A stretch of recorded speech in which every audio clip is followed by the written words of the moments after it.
Bonjour à tous, c'est Sandra, j'espère que vous allez bien. Alors nous nous retrouvons aujourd'hui pour la présentation de l'Oracle des Lumineuses, dont l'auteur est Eloa Audrey-Lou, alias en fait Eloa âme de femme. Il est illustré par Stéphanie Pitino, alias Clair Obscur. Il est paru au Courrier du Livre, qui en fait partie des éditions Très Daniel. Vous voyez, la boîte, il y a des jolies dorures dessus. Alors, si vous souhaitez vous le procurer, il est au prix de 26 € et il a 49 cartes. Il contient aussi un livret. On va découvrir tout ça ensemble. Alors, l'intérieur de la boîte, donc en carton rigide. Il n'y a pas de pochon, il y a juste les cartes et le livret. L'intérieur est couleur beige. Je la trouve très jolie la boîte. Alors bien évidemment, l'important c'est les messages qu'il y a dedans, mais elle est jolie la boîte. Donc, alors le livret. Les cartes, je les mets ici. Un beau livret de environ 245 pages, je crois. Donc il y a de quoi faire. Allez, on va le découvrir. Un livret en couleur, vous allez voir. Donc là, on arrive au sommaire. Donc c'est bien, je vais vous expliquer déjà un peu comment il est conçu. Donc là, dans le sommaire, on voit que il y a 4 grandes familles d'archétypes féminins. Dans chaque grande famille, il y a 7 cartes, 7 archétypes féminins. Alors, la première grande famille, c'est la femme qui œuvre avec l'esprit. Ensuite, la femme qui œuvre avec le cœur, la femme qui œuvre avec sa puissance, la femme qui œuvre avec intuition, la femme qui œuvre avec son masculin, la femme qui œuvre avec ses émotions et pour finir, la femme qui œuvre avec son corps. Donc ensuite, on arrive aux explications par rapport à l'oracle. Donc l'auteur nous explique que c'est un outil pour accueillir notre dualité, qui nous révélera nos parts d'ombre et nos parts de lumière pour en fait nous mener à notre équilibre intérieur. Voilà. Alors elle explique aussi que en fait, voilà, il ne faut pas se dire que certains archétypes sont négatifs. En fait, ils sont nécessaires aussi, c'est un tout. C'est comme le bien et le mal, voilà, pour l'équilibre. Il faut tout. Voilà. Donc elle explique ça, que certains, faut pas voir comme certains archétypes comme négatifs, parce qu'en fait, au contraire, elle explique que ça fait partie de notre cheminement, du cycle de la vie.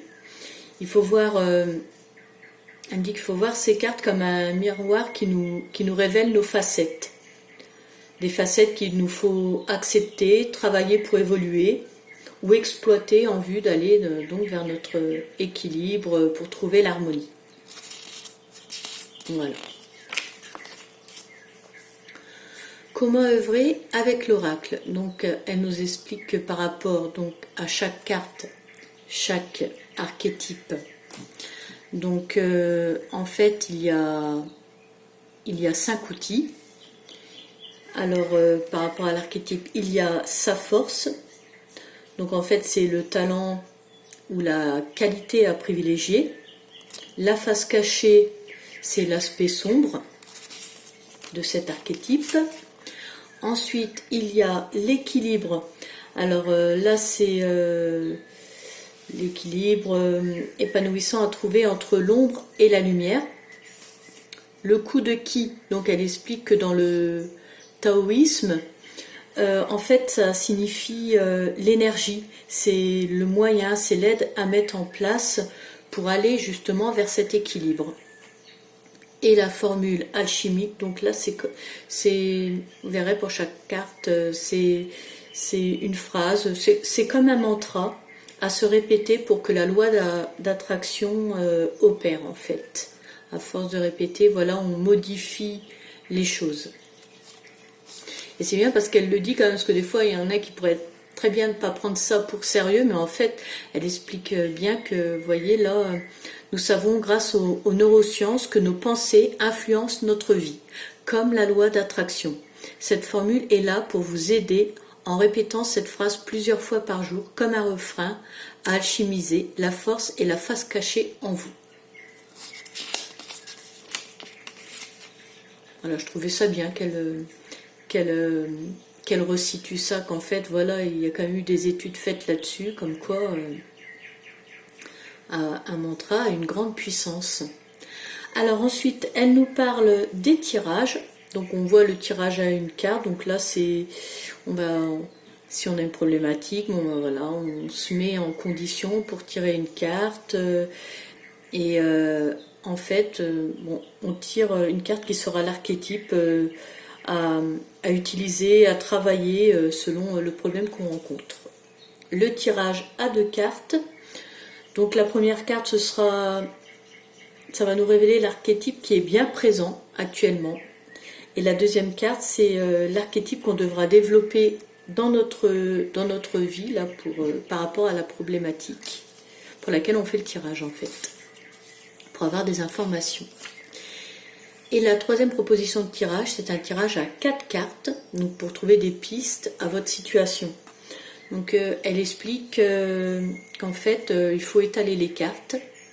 On prend la première carte vers la gauche, c'est ce qui sera notre part féminine. Ensuite, on prend une carte vers la droite, ce sera notre part masculine. Et donc là, on va voir qu'elles sont en déséquilibre et qu'en fait, elles doivent s'unir et être travaillées pour retrouver en fait l'harmonie. Voilà, j'espère que je me suis bien expliquée. Et la quatrième carte, en fait, c'est l'archétype de votre passé qui peut vous aider, vous soutenir par rapport à la situation qui vous pose problème actuellement. Voilà. Ensuite, on passe aux cartes. Donc là, je vous disais, il y a 7 grandes familles d'archétypes. Donc pour chaque grande famille, on a donc elle nous la représente et elle nous met un petit paragraphe pour nous expliquer en fait cette grande famille. Là, on voit pour la femme qui œuvre avec l'esprit, elle représente l'archétype de la femme qui utilise son mental. C'est à la fois une force et un risque d'enfermement et de déconnexion avec son corps. Elle est celle qui peut offrir des idées nouvelles à un monde en transition. Et donc après, on a les 7 cartes qui vont avec la grande famille et ainsi de suite. Et comme je vous disais, on voit la force de l'archétype, la face cachée, l'équilibre, le coup de qui et la formule alchimique. Voilà, et ce pour toutes les cartes et pour toutes les familles. Alors, et à la fin, on a un petit mot à propos de l'auteur et un mot à propos de l'illustratrice. Voilà pour le livret. Avec des informations intéressantes, vraiment. J'ai un petit peu regardé, très intéressant. Alors, on passe aux cartes. Alors, vous voyez, elles sont brillantes. Je vais essayer de ne pas faire des reflets. Le dos, que je trouve vraiment très très joli. Les cartes sont dorées sur tranche. Et en toute honnêteté, elles ne se collent pas ensemble quand vous découvrez votre jeu pour la première fois. Donc c'est bien, ça les abîme pas. Alors, je vous propose de découvrir la première grande famille, donc celle qui œuvre, la femme qui œuvre avec l'esprit, donc l'intellectuel, hein, bien sûr, la rationnelle aussi, on voit bien que c'est en rapport avec l'esprit, hein. Il n'y a pas de... Voilà, il n'y a pas de quiproquo là. L'esprit fort, l'analyste, et oui, l'analyste, hein, l'esprit, l'égotique,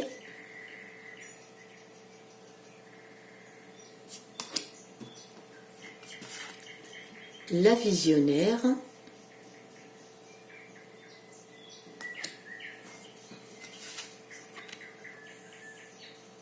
et la rêveuse.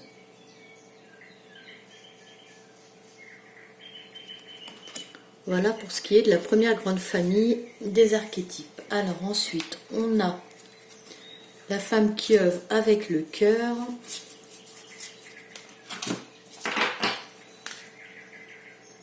on a la lauveuse, l'amoureuse. Donc là aussi on perd bien, elles sont jolies, hein. Vraiment les illustrations, j'aime beaucoup. Alors on connaît bien quand même dans quel thème nous sommes, hein. La délivreuse, la croyante,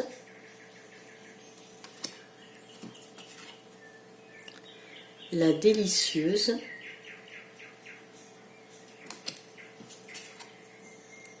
la dévoreuse,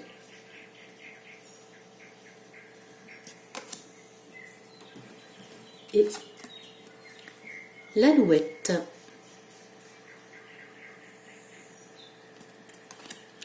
Ensuite, troisième grande famille, donc la femme qui œuvre avec sa puissance,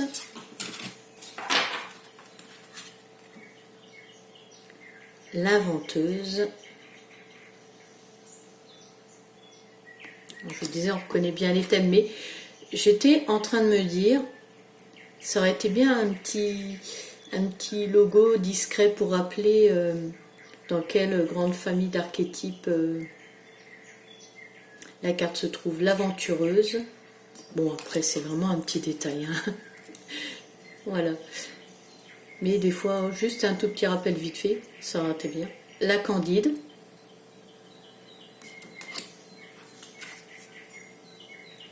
La solitaire.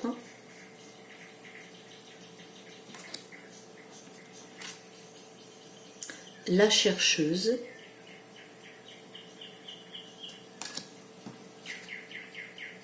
La prêtresse.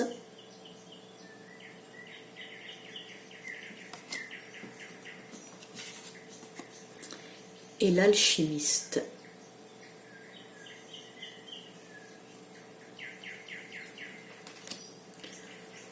Voilà. Alors ensuite, on passe à la femme qui œuvre avec intuition. Donc là, on va jusque là. La sage.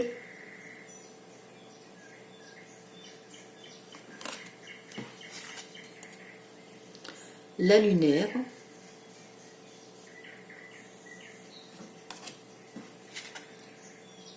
La vulnérable.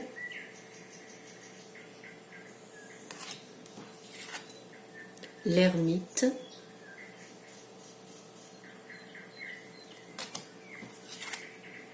La tranquille.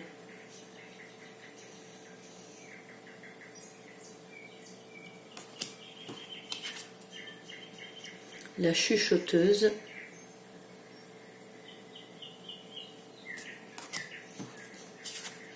Et la céleste.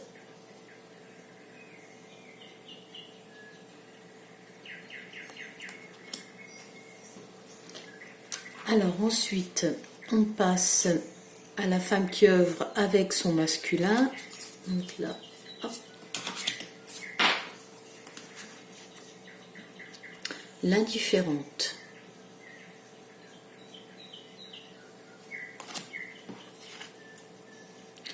La charmeuse.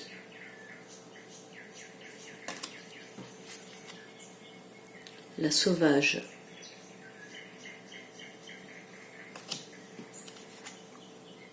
l'effrontée,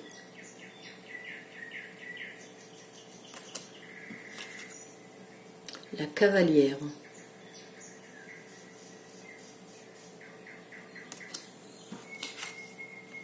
la confiante,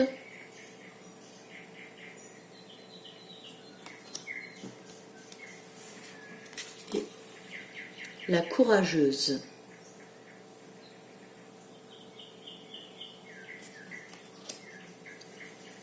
Ensuite, avant-dernière grande famille, la femme qui œuvre avec ses émotions. Donc là, la sécuritaire,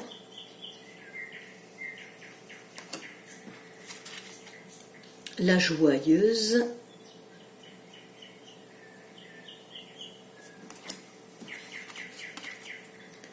la râleuse,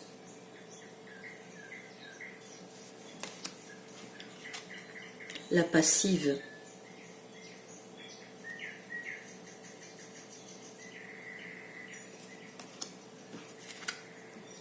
la colérique,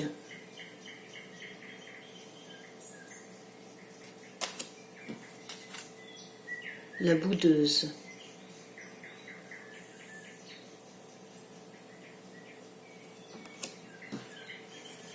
et pour finir, la triste.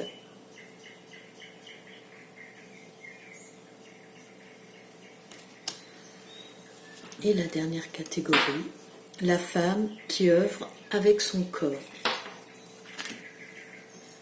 La créatrice,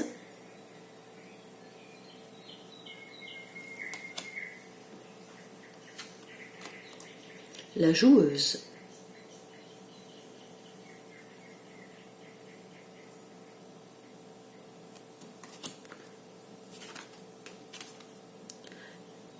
la sœur Sierre,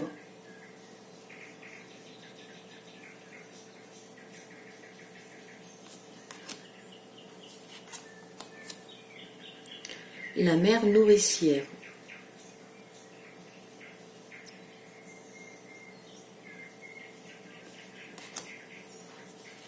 la cyclique,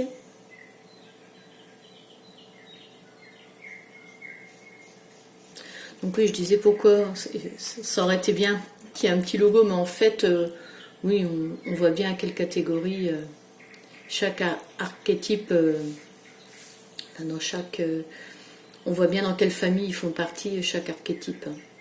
La sportive, mais bon, c'est une petite réflexion que je me faisais comme ça. Et voilà, du coup, je vous l'ai fait partager. L'artiste, voilà, c'est la dernière carte. Alors, hop, on va toutes les prendre. On va regarder par rapport à une carte. Voilà un petit peu comment ça... Oh, oh bah. Elle a sauté, celle-là, on va la prendre. Bah, justement, l'artiste. Alors, on va voir ce que ça nous dit pour l'artiste. Justement. Alors, vous êtes dans ce monde une femme que tout le monde aime observer car vous créez des émotions cachées. Pour autant, votre rôle sociétal est très mal vu et honoré. En effet, l'artiste est vue comme celle qui s'amuse, qui n'est illuminée que par son art. Vous attirez autant que vous interrogez cette société en mal avec ses propres émotions. Alors, sa force... En qualité d'artiste, vous avez le talent par votre art de créer des émotions enfouies. Chez les spectateurs, l'art ne sait pas s'exprimer avec des mots, mais utilise les autres sens pour vivre une expérience. Votre art est fait pour libérer la société des non-dits, des tabous, des secrets, des émotions cachées. Vous avez cette force d'éthérer avec subtilité et inconscient ce que le monde refuse de ressentir en lui. Votre face cachée, vous êtes un être libre et vous ne pouvez rentrer dans le moule de la société sauf quand vous êtes adulé. Alors votre ego et votre fierté s'emparent de vous à ce moment-là, et vous pouvez avoir tendance à répondre par votre art aux demandes, plutôt qu'à écouter votre âme. Votre art est là pour exprimer la face cachée de l'univers et ne saurait être détourné de ce véritable dessein sans que vous vous perdiez. Vous avez tendance, dans votre art, quand votre art n'est pas reconnu, à plonger dans vos noirceurs sans y chercher la lumière. Alors, en équilibre, avancez en restant toujours connecté à votre propre âme pour offrir au monde l'alignement nécessaire au changement qui arrive. Vous n'êtes pas venu pour plaire aux gens, mais pour plaire au monde. Le coup de qui? Alors soyez confiante dans votre talent, mettez en place un garde-fou pour ne pas vous éloigner de votre trésor qui est votre art, et la formule alchimique. Je suis l'artiste de ma vie en reliance avec les messages de l'univers qui me guident avec justesse. Moi je trouve très intéressant que cette carte soit venue. Voilà, donc on va se quitter avec cette carte tirée au hasard, qui en plus est la dernière, la 49. Pourtant j'ai mélangé. Bon ben voilà, cette présentation s'achève. J'espère qu'elle vous aura plu, que cet oracle vous aura plu. Je vous remercie de m'avoir suivi et je vous invite à commenter, à liker, à vous abonner si vous le souhaitez. Et je vous donne rendez-vous prochainement sur ma chaîne pour une nouvelle vidéo. À bientôt!